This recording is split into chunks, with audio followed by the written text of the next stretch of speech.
جهازك يحتاج إصلاح.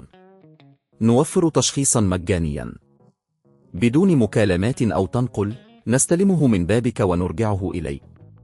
قبل الإصلاح نرسل عرض السعر ونكمل بس بعد موافقتك. بسيط وشفاف واحترافي. الرابط في الوصف. في هذا الدليل سنستعرض كيفية استبدال بطارية جهاز رايزر بلايد بطريقة سهلة ومبسطة. إذا كنت تواجه مشاكل في بطارية جهازك فأنت في المكان الصحيح. إليك الخطوات اللازمة لاستبدال البطارية. التشخيص المجاني. قبل أن نبدأ في عملية الاستبدال يفضل إجراء تشخيص مجاني. يمكنك زيارة أحد المراكز المعتمدة لدينا، حيث سيقوم فريقنا المحترف بفحص جهازك وتحديد ما إذا كانت البطارية بحاجة إلى استبدال.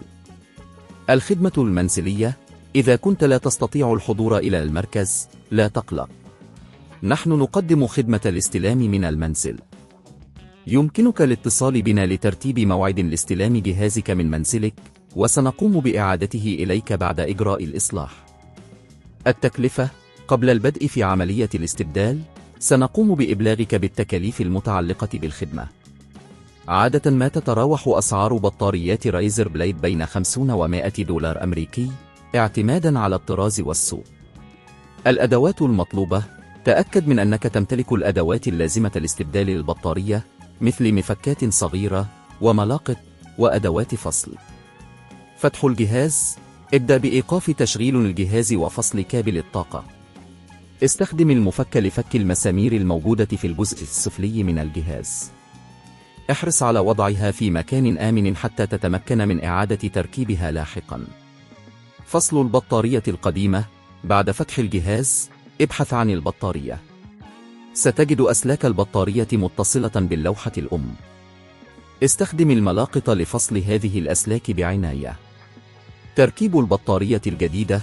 بعد فصل البطارية القديمة قم بتركيب البطارية الجديدة بنفس الطريقة التي فصلت بها القديمة. تأكد من توصيل الأسلاك بشكل صحيح. إغلاق الجهاز. بعد التأكد من أن كل شيء في مكانه أغلق الجهاز بإعادة تركيب الجزء السفلي. تأكد من إحكام ربط المسامير لتجنب أي مشاكل في المستقبل. اختبار الجهاز.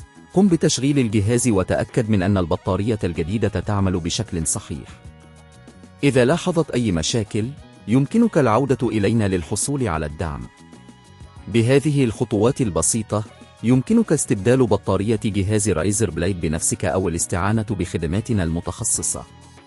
نحن هنا لمساعدتك في كل خطوة على الطريق. جهازك يحتاج إصلاح. نوفر تشخيصا مجانيا بدون مكالمات أو تنقل، نستلمه من بابك ونرجعه إليك. قبل الإصلاح نرسل عرض السعر ونكمل بس بعد موافقتك.